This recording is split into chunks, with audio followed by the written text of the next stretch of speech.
नमस्कार दोस्तों, एक और रोचक खोज की यात्रा में आपका स्वागत है। आज हम एक अद्वितीय व्यक्ति स्टील मास्टर पीएजी के अद्वितीय जीवन की खोज में जा रहे हैं।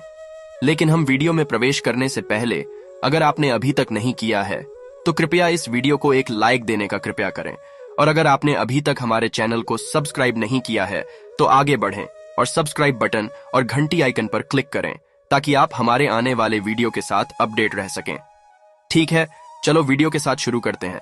1960 के 13 अगस्त को कोलकाता की भरपूर गलियों से एक आदमी ने सिर्फ $60 के साथ एक असाधारण यात्रा पर कदम रखा। उसने कुछ महत्वपूर्ण सामग्री के साथ एक छोटा सा सूटकेस लिया और समुद्र के पार करने के लिए अकेले निकल दिया। 1960 के इस वर्ष में इस श्रेष्ठ तपस्वी श्री प्रभुपाद एकमात्र यात्री भागीदार झगड़ों और असहनीय असुख के लिए प्रसिद्ध कार्गो जहाज के अकेले पैसेंजर कंपार्टमेंट में अत्यधिक कठिनाइयों का सामना कर रहे थे। उन्हें समुद्री बीमारी, चक्कर, सरदर्द और अन्य समुद्री कष्टों का सामना करना पड़ा और उन्होंने 2 लगातार दिनों तक गंभीर समुद्री बीमारी का सामना किया। जीवन बचाने की आशा अयोग्य थी। हालांकि उनकी बेचैन रातों के दौरान श्री प्रभुपाद को दिव्य सपने आए। इन सपनों में उन्होंने भगवान विष्णु के विभिन्न अवतारों को एक तेज तूफान में फंसी हुई एक जहाज को बचाते हुए देखा। ये सामान्य सपने नहीं थे, ये तो दिव्यता से हुई वार्तालाप की तरह थे। कभी कभी वह भगवान को दिव्य नेविगेटर के रूप में देखते थे, जो उसके जहाज को खतरनाक पानी में सफलतापूर्वक मार्गदर्शन कर रहे थे। कभी कभी भगवान नरसिंह का प्रकट होते थे, अपने दिव्य और आदर्शनीय रूप में। उन्होंने भगवान हरि को विभिन्न अवतारों में देखा, जो अनगिनत आकाशीय प्राणियों द्वारा घिरे हुए थे, दिव्य वस्त्रों से सजे हुए और संगीत उपकरण बजाने वाले। वे भगवान कृष्ण के नाम के सुरम्य मंत्रों के साथ धीमे नृत्य करते थे, जिसके साथ ही ढोल और सिंबल्स भी बजते थे आनंदमयी उत्सव में। ये दृश्य श्री प्रभुपाद को भविष्य की घटनाओं का पर्दाफाश करते थे। हर सुबह वह आश्चर्य से जागते थे, क्योंकि उन्होंने अपने अंदर के चमत्कारी परिवर्तन को महसूस किया। उन्होंने स्वयं को पूरी तरह से दिव्य के समर्पित कर दिया था, अपने भौतिक पीड़ा को पार किया था। उनकी भयंकर परिस्थितियों के बीच श्री प्रभुपाद ने एक मंत्र का जाप करके आराम पाया। हरे कृष्ण हरे राम, राम राम हरे हरे, बिना थमे। तीसरी 17 दिन के लिए उन्होंने इस मंत्र का निरंतर जाप किया। आखिरकार 1965 के 17 सितंबर को श्री प्रभुपाद अपने गंतव्य न्यूयॉर्क शहर पहुंचे।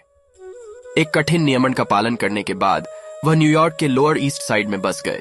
न्यूयॉर्क के एक पार्क में ही उन्होंने अपनी शिक्षा देने की शुरुआत की। कुछ अमेरिकी युवाओं को वह इतनी गहरी प्रेरणा मिली कि वे उसके शिष्य बन गए। वे जन्मजात ईसाइयों थे, लेकिन उन्होंने उनकी शिक्षाओं में गहरे ज्ञान को पाया।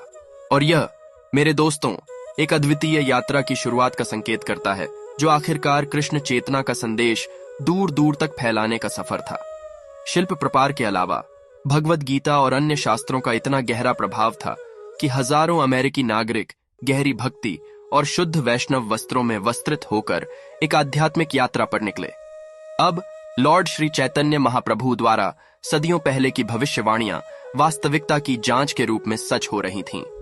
926 के साल में न्यूयॉर्क में शीला और रूपा जी ने अंतरराष्ट्रीय कृष्ण चेतना समाज ISKCON की स्थापना की। यूरोपीय देशों के लोग भौतिकवादी जीवन से असंतुष्ट थे और उन्हें अपनी कठिनाइयों से आराम की तलाश थी।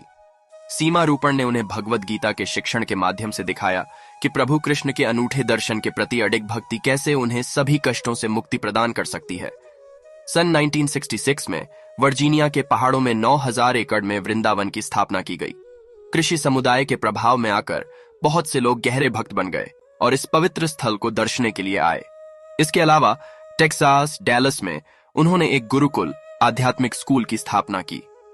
सन 1966 से 1977 तक विश्व के 14 चक्करों को आवरण करते हुए सील ने भगवान चैतन्य महाप्रभु से प्रेरित इस विशेष आंदोलन को सफलतापूर्वक प्रवृत्त किया।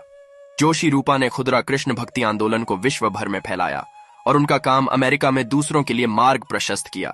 सील पार्ट के प्रयासों के माध्यम से आज भगवान कृष्ण के मंदिर पूरे विश्व में स्थापित हो चुके हैं और हर वर्ग के लोग लॉर्ड चैतन्य महाप्रभु द्वारा की गई भविष्यवाणी की पूर्ति का साक्षी बन रहे हैं। सदियों पहले की आज पूरे विश्व में सैकड़ों ज्ञान केंद्र हैं, जो प्राचीन शिक्षाओं के बोझधारी के रूप में कार्य कर रहे हैं और हमारे दार्शनिक ज्ञान की अपरंपरा सर्वोत्तमता को स्पष्ट स्वीकृति देते हैं। पारंपरिक आशाओं के खिलाफ उनके निधन के दिनों में आध्यात्मिक नेता ने इस विश्वव्यापी संगठन के किसी भी उत्तराधिकारी का चयन करने से बचा।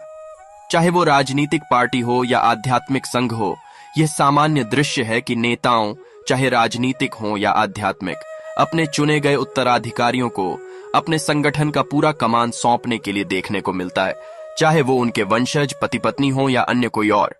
योगेश स्टार अनुशासन, आत्मनियंत्रण और समर्पण का प्रतीक, खुद को आध्यात्मिक जागरूकता की प्राप्ति की पूरी तरह समर्पित किया।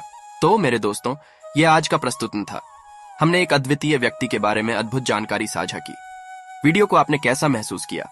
अपने विचारों को टिप्पणी अनुभाग में साझा करने के लिए आपको खुशमिजाज करते हैं। अगले वीडियो में हमारी मुलाकात होगी। तब तक आवेगना। जय हिंद, जय भारत।